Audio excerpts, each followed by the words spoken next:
sur l'assurance du salut. inyigisho Nous avons un traité. zijanye no kugira ubushizi bw'amanga ku gakiza. Comment m'assurer Mbega noshira amanga que la gute personne dont l'esprit est devenu vivant en Jésus ko umuntu afise impemu yahindutse nzima muri grandit Yesu en esprit? ariko arakura mu mpemu. La Bible dit de Jésus que l'enfant grandissait en esprit. Bibiliya ivuga iriko iradondora Yesu ngo uwo mwana yaguma akura mu mpemu. Il faut comprendre Rero birakwiye gutahura qu'en Christ, ko muri Kristo on n'a pas affaire à une religion ou à des doctrines. si ibintu bijanye n'idini canke n'inyigisho, On a affaire à une vie, n'ibintu bijanye n'ubuzima, la vie de Dieu livrée ubugingo aux hommes, bw'Imana bwahawe abantu, la vie de l'esprit. ubugingo bw'impemu. Ce n'est pas un ensemble de bonnes doctrines Si nk'icegeranyo c'inyigisho nziza qui peuvent paraître très correctes. naho vyoba bisa n'ibintu bimeze neza. C'est d'abord et avant tout, et c'est d'abord et c'est à la fin une mbere na mbere imbere y'ibindi vyose no mu mpera yavyo ibintu bijanye n'ubugingo. Iyo mpuye n'umuntu ugenda mubwira ubutumwa bwiza, vise pas de l'amener à une doctrine. sindamurondera ugenda mushiremwo Je vise inyigisho, à l'amener au donneur de vie. mba ntumbereye kumushikana ku muntu atanga ubugingo ari we Kristo. Je vise à l'amener à ramener l'esprit. Mba ntumbereye kumushikana kuri uwo muntu wenyine ashobora gukura impemu yiwe mu rupfu akayigarukana ku buzima. Et qu'est-ce qu'il faut faire None hakenewe gukorwa iki pour amener quelqu'un à Christ? kugira ngo ushikane umuntu kuri Kristo? Pour amener quelqu'un, Kugira ngo ushikane umuntu celui qui va ressusciter son esprit de la mort uyo muntu et l'amener à azozura la vie impemu éternelle, à la yiwe vie. akayivana mu rupfu akayishikana ku bugingo bw'ibihe bidashira. L'homme naturel n'est même pas conscient qu'il a un esprit. Umuntu wewe ubwiwe ntanazi ko afise imwemu. Il se base sur son raisonnement. Ivyiwe bigarukira ngaha mu vyiyumviro mu mutwe. Il est inconscient de son être intérieur. Ntafise ico yibaza ku muntu we w'indani. Et quand il en est conscient, Ariko amaze kubimenya, il en est conscient dans le domaine du diable. abimenya mu gisata Moi, il c'umugwanitsi, n'en est pas conscient. ahandi ntavyazi. Et même plusieurs croyants charnels, Nk'uko biri ku babizeye benshi les b'abanyamubiri dirigeants ne sont pas conscients de leur être intérieur. n'abarongozi b'abarongozi ntibakunze kumenya ibijanye n'indani muri bo. Ils ne savent pas où ça se trouve. Ils ne savent pas. Ntibazi aho bari, ntibumviriza, C'est la chair. bumviririza aha mu mutwe gusa n'umubiri, Et ça ne peut produire rien. kandi aho naho nta na kimwe gishobora kuvamwo. Mais Dieu lui travaille à l'intérieur de l'homme. Ariko Imana yo ikorera indani mu muntu, L'homme de la mort à la vie. igakura umuntu mu rupfu ikamushikana ku bugingo. En Christ, c'est une affaire d'esprit vivant. Muri Kristo ni ibintu bijanye n'impemu nzima. Jésus ramène l'esprit de l'homme à la vie éternelle, à la vie. Yesu akura impemu yapfuye mu rupfu akayizira nzima. Parce que l'homme charnel, son esprit est mort à cause du péché. Kubera kuko umuntu wo mu mubiri impemu yo yarapfuye kubera ivyaha. Mort, ça veut dire il est dans un coma Gupfa no kuvuga ngo permanent. yama imengo Il ne peut pas sentir ce qui est de Dieu, ne peut pas l'entendre, ne peut pas le connaître, ne peut pas l'aimer, ne peut pas le faire. ishobora kumenya ivy'Imana, ishobora no gushaka kubikora kuko ntavyizi. Pourquoi? Kubera iki? Son esprit est mort, Impemu yiwe yarapfuye, sensible. nta na kimwe yumva c'Imana. La question est celle-ci. Ikibazo ariko kiri hano, Quelle est la solution que Dieu a apportée à ce problème spirituel de l'homme? ni iyihe nyishu imana yazaniye icyo kibazo cy'impemu. Il n'a pas envoyé des doctrines. Ntabwo yarungitse inyigisho. Il a envoyé son fils pour donner la vie éternelle. Yarungitse umwana wayo kugira ngo atange ubugingo bw'ibihe bidashira. J'ai cette vie éternelle. Ubugingo budashira ndabufise. Je ne fonctionne pas aujourd'hui sur la base de ma tête, Uyu sur munsi la base de mes désirs, sur la base je ne sais de mes intérêts ou de je ne sais quoi d'autre. Je fonctionne sur la base de Jésus-Christ.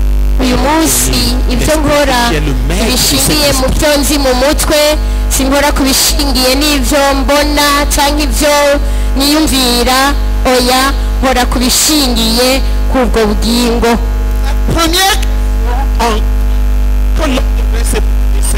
Ikibazo cya mbere umuntu yategereza kwibaza ni uko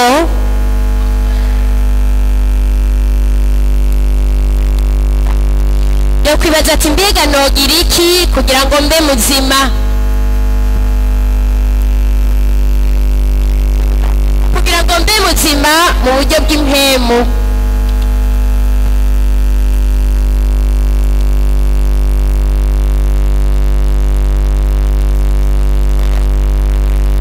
Si ukugenda bikore hanyuma nshushe n'umuntu mwiza. Tous sont péchés et par conséquent nta muntu mwiza n'umwe abaho, bose bakoze ibyaha maze ntibashikira ubwiza bw'Imana. None nokora iki? Ibi byo Yesu yategetse ku bw'ibyo. Mwihane maze mwizere ijambo ry'Imana. Répentez-vous et croyez la bonne nouvelle. Nimwihane mwizere ijambo ry'Imana. Reconnaissez que vous êtes né dans le péché, vous avez été conçu dans le péché, vécu dans le péché. Mwemange ko mwasamiwe mu cyaha, mukavukira mu cyaha, mukaba mu cyaha. Et que le péché habite désespérément en vous. Maze icyaha kikaba kiba muri mwebwe uburyo umuntu atovyibaza. Croyez que Dieu a donné une solution. Hanyuma mwibezere ko Imana yatanze inyishu yo kubarokora. La bonne nouvelle Mwizere ubutumwa bwiza qui est donné par Jésus. bwatanzwe na Yesu Kristo, butangwa na Yesu Kristo. Ainsi, gutyo l'homme devient vivant tuba muzima en se repentant mu kwihana et en croyant à la bonne nouvelle. no mu kwizera ubutumwa bwiza. Jésus peut alors agir pour réveiller son esprit. Aho rero Yesu arashobora gukora kugira ngo akangure impemu y'umuntu. Yesu acaza muri we. L'esprit de Jésus vivifie son esprit. Impemu ya Yesu ichigira mzima, ramène son esprit à la vie. On dit alors que la personne est née de nouveau. Impemu yiwe ikaba nzima, aho rero bagashobora kuvuga bati uyu muntu yavutse gushasha. J'ai commencé par là pour que tu comprennes comment croître dans la nouvelle vie. Naherengaho kugira ngo ushobore gutahura ingene umuntu ashobora gukura mu buzima bushasha. Quand on parle de nouvelle vie, iyo bavuze ngo ubuzima bushasha, puisse comprendre comment il croit, tu devras d'abord comprendre quelle est cette vie. Kugira ngo umenye ingene wokura mu buzima bushasha, mbere ya vyose wobanza kumenya ubwo buzima bushasha ubwo ari bwo. On peut vivre par son âme. Umuntu arashobora kubeshwaho n'umushaha wiwe. Il y en a qui développent l'âme. Hari abantu bagura imishaha yabo. Travaille l'éloquence. Travaille le raisonnement, comment mystifier les gens, mystifier les choses. Il y en a qui développent leur pensée, développent leur émotion. Certains développent les désirs. Ça, c'est la vie de la chair. Il y en a qui développent leur capacité physique. Il se traite bien. akifata neza, présente bien, kasa neza, parle bien, kavuga neza, met bien, akambara neza, koti nziza. mais ce n'est pas ça la vie spirituelle. Ariko si ibyo byitwa ubuzima bw'impwemu, C'est la vie charnelle. ubwo ni ubuzima bwa kamere. Dieu donne une autre sorte de vie. Imana yo itanga ubundi bwoko bw'ubugingo. Il ramène l'esprit de l'homme Iragarukana impwemu y'umuntu, à la vie. ikayigarukana ku Que cette buzima, personne puisse communiquer avec lui. kugira ngo uyo muntu ashobore kuvugana nayo, Mieux, communier avec lui. akanywana nayo. Quand la vie est expliquée, est une vie de doctrine, uniquement de principes, c'est un faux, c'est religieux. Iyo ubuzima bw'impwemu iyo ari ubw'umubiri sibwo. Tu dois développer ton esprit. Utegereza rero gukuza impwemu La yawe. nouvelle vie, c'est ton esprit ramené à la vie par l'esprit de Jésus. Ni impwemu w'Imana, impwemu wa Kristo ashobora kugarukana impwemu yawe Quand tu veux ikaba croître nzima. dans la nouvelle vie, Iyo ushaka gukura mu buzima bushasha, fais croître ton esprit. ni ukuvuga ngo ushobora gukuza impwemu yawe.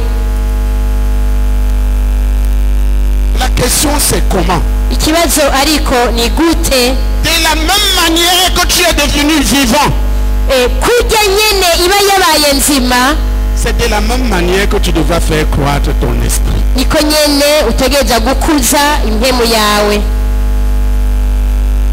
Lorsque quelqu'un vient à Christ, Iyo umuntu yamaze kuza kuri Kristo il a la nouvelle vie, mu buzima bushasha, mais il a akaba akekeranya, hakaba hari ugukekeranya.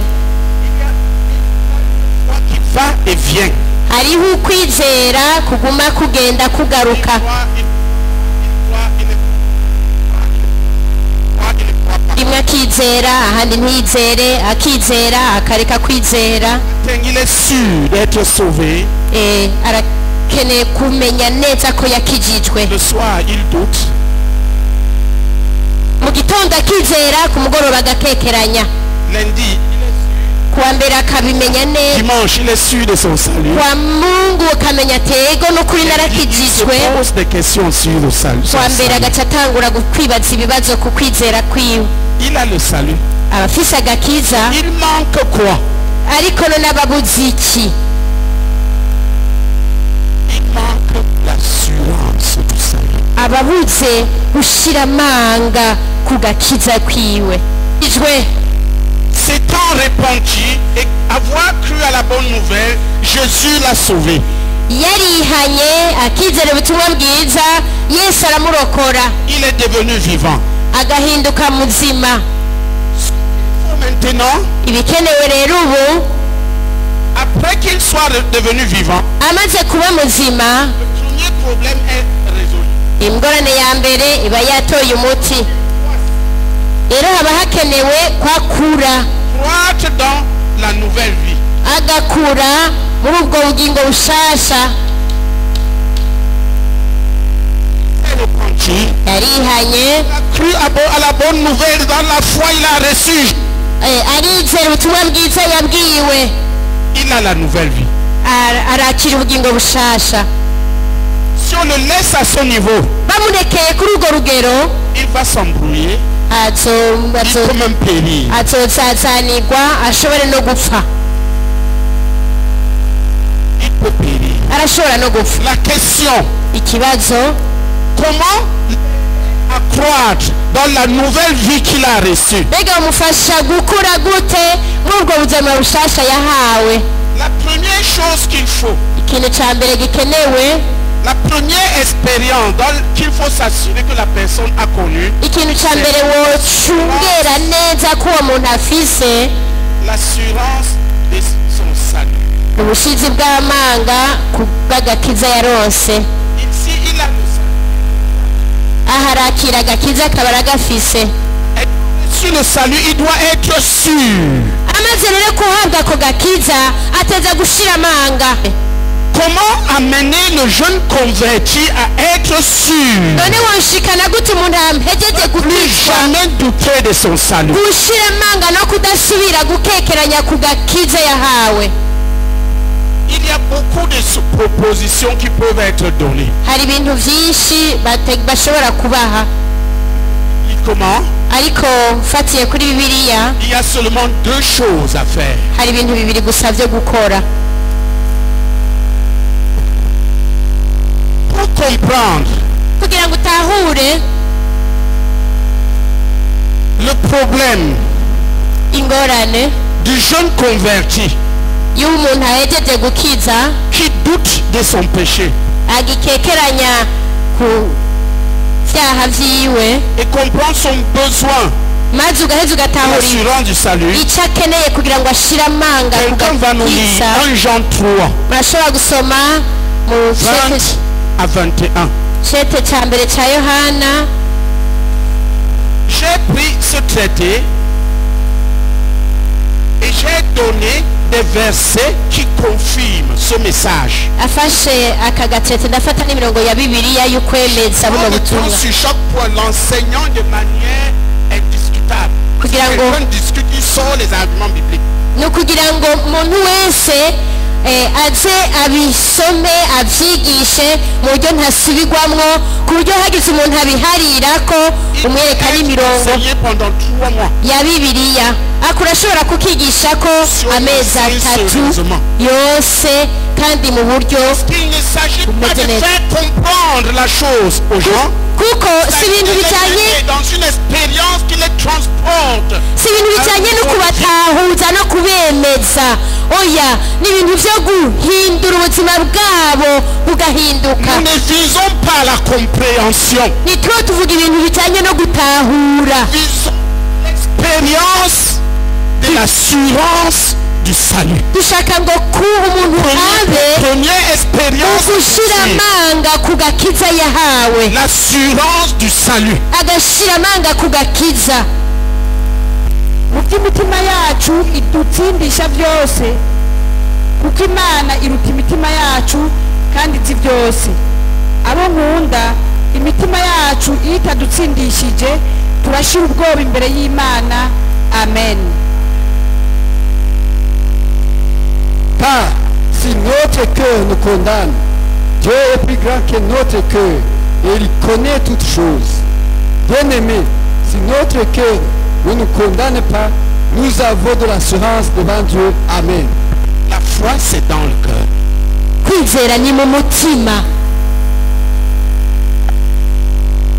Et l'assurance qu'on est sauvé doit venir du cœur. no gushira amanga ko wakijijwe navyo nyene byategerezwa kuva mu mutima. Lorsque maintenant une personne est dans la condition où son propre cœur l'accuse, rero iyo umuntu uko amerewe uwiwe mutima nawe nyene usanzwe umwagiriza il n'y a plus d'assurance de ça. aho nta gushira amanga ko afite Voilà le agakiza. principe général qui nous permet de savoir que faire alors. uko niko bimeze ari navyo bica bitutuma tuvuga tuti none umuntu yokora iki. Il dit je suis sauvé, mais quelque chose lui dit regarde ça. akavuga ngo narakijijwe hakaba ikintu kugira ngo wabonye na kiriya wabonye na hariya.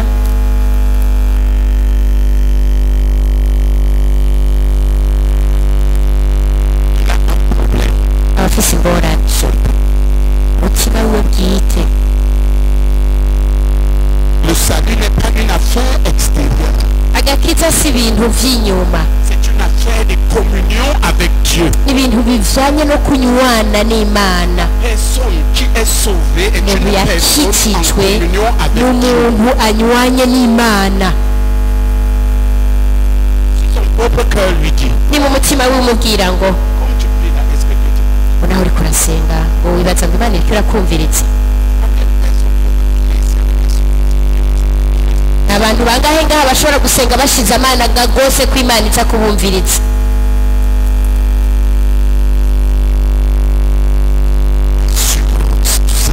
gushira amanga ku gakiza wahawe Les faux semblants. atari ukwigirisha.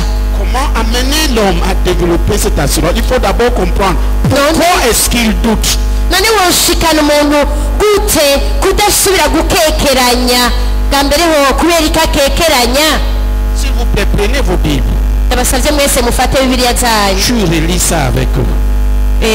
asomye agira asome kugira ngo namwebwe musome mu mwanya azoba ariko arasoma. mbere igice cya gatatu umurongo wa 221 mu by'imitima yacu idutsindisha byose kuko Imana iruta imitima yacu kandi izi byose. Christ verset mémorise-le. ndagusavye uwo murongo wandike. Il n'a pas dit celui qui fait semblant que son cœur ne l'accuse pas. ntiyavuze ngo uwigirisha ngo umutima wiwe ngo ntumutsindisha. oya yavuze ngo uwo umutima we utamutsindisha. murazi nanumva umengo ni ijambo nori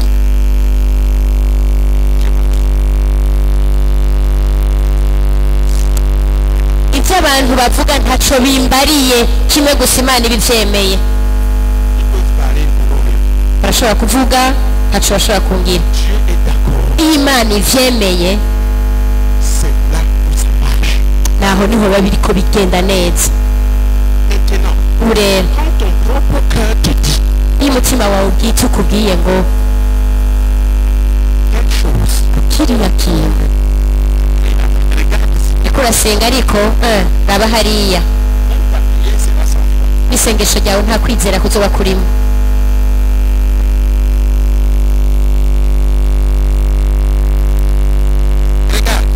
raba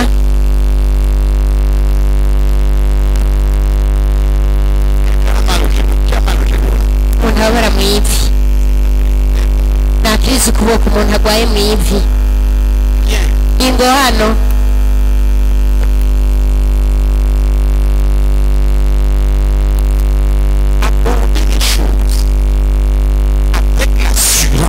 ukorana ibintu ubushizi bw'amanga kugira ngo Imana ikwishure imbere yawe. biranditse ko bazorambika ibiganza ku bagwayi kandi abagwayi ko bazokira. kugira ndabikore biraza kuba none uko gushira amanga ndakuvoma ndagukura hehe?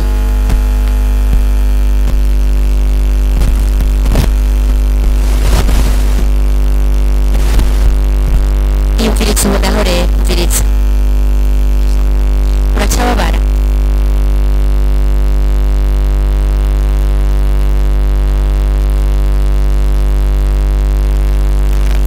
yumviritse yahetse none woshira amanga gute?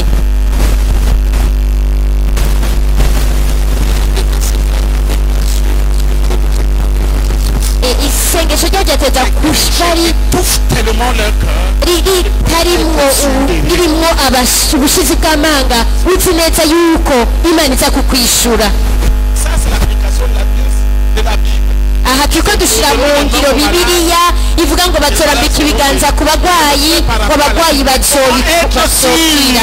ndabikora nisunze Bibiliya ariko nomenya gute neza nakekeranya ko Imana iza kunyishura. iyumvirize none vyahetse vyahetse. urashaka kubaza ngo ni igihamana? oya ntabwo ari igihamana.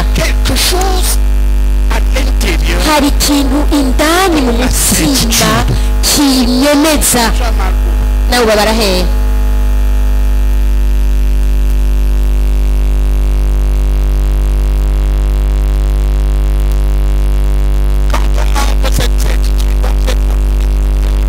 iyo utumva uko kwemezwa mu mutima uca utera urwamo.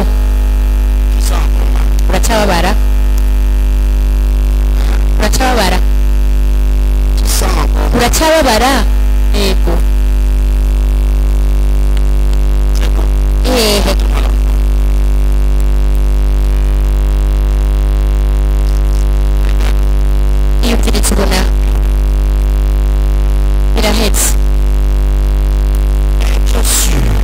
wawe uzi neza Est-ce que je reprends?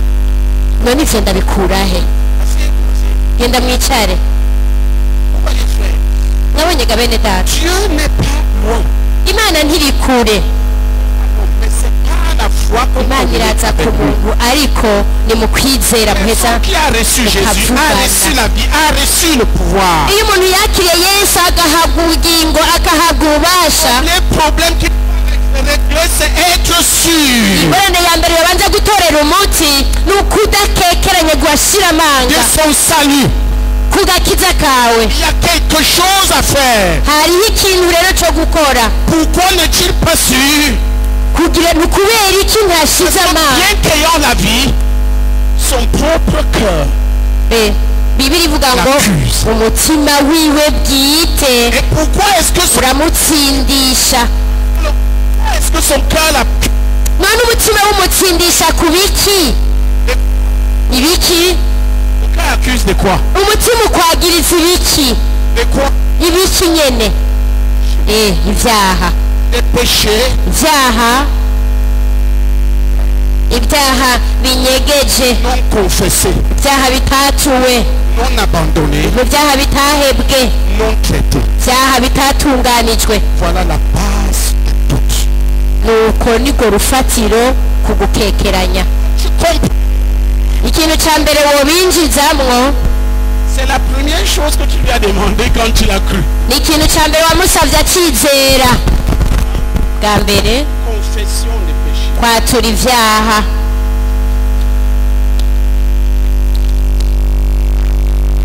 À la repentance pratique. ubu abashyitse ku kwihana nyezina Il a reçu Jésus lorsqu'il a décidé de se détourner du péché. bwa mbere yakiriye yesu À l'évangile, de se agifata donner à ingingo yo Jésus, il gutera a reçu isuku la vie. ubuzima bwiwe bw'ibyaha arizera ubutumwa bwiza arakira yesu Maintenant, ayant la vie.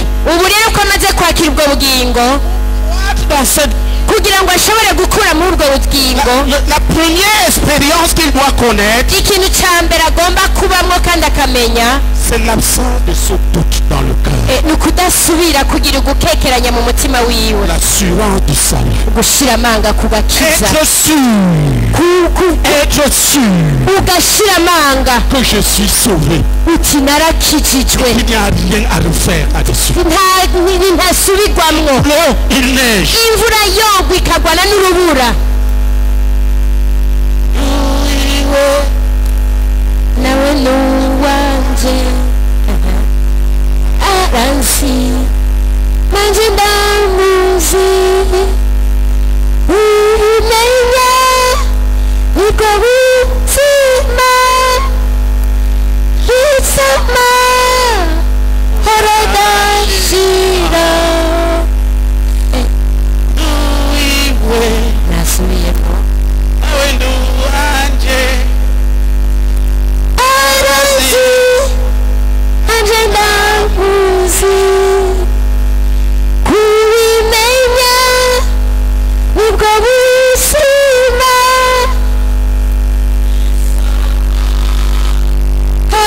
horodashira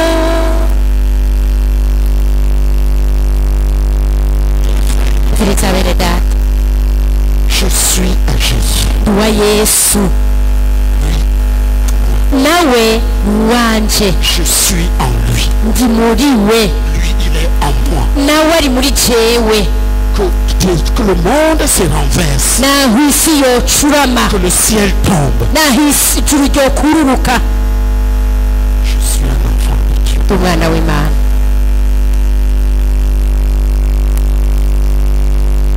Les Pentecôtistes confessent ça aujourd'hui. Le problème, c'est leur cœur.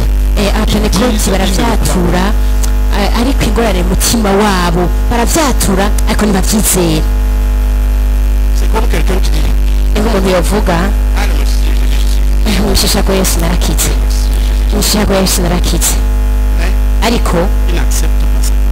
ntiyemere ngo Son yakire cœur ne ugukira peut kwiwe pas l'accepter. Son cœur doute. umutima wiwe ntuvyemere urakekeranya Pourquoi est-ce que son cœur a le problème de kuvuga ko uwo mutima ufise ingorane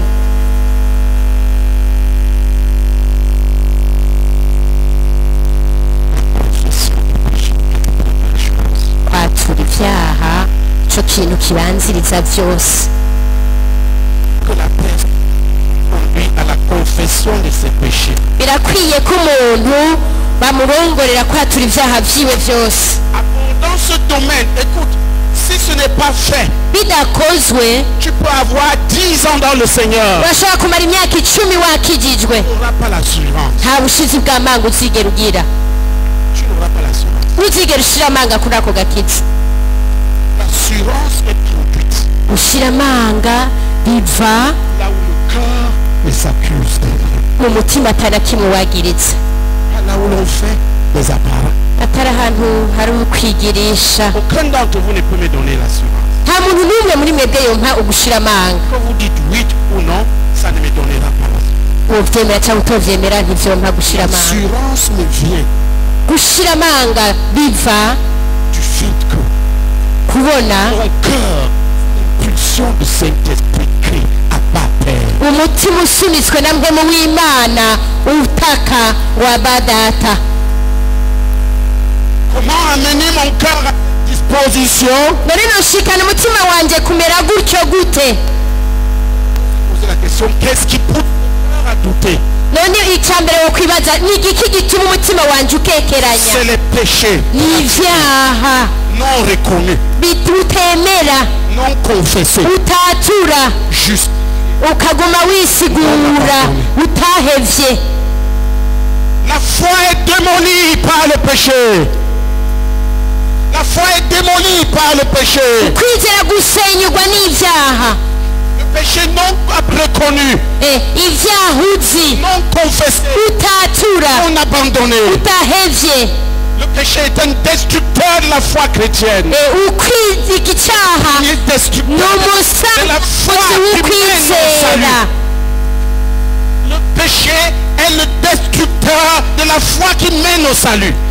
icyaha ni umusanganguzi w'ukwizera nako kwari kugushikana ku gakiza. C'est pourquoi la Bible dit, nicyo gituma Bibiliya ivuga ngo si quelqu'un dit je suis enfant de Dieu, umuntu niyavuga ngo ndi umwana w'Imana je suis à Christ, cyangwa ngo ndi uwa Kristo qu'il s'éloigne du péché. ajye kure y'icyaha. Ça le vrai évangile. ibyo nibyo biva mu butumwa bwiza. La haine, kwango le rejet du péché kwanga icyaha établit la foi, la personne dans la foi qui mène au salut. ka umuntu mu kwizera nako kumushikara kugukikwa kiza. Tous les joueurs abantu b'imikino bose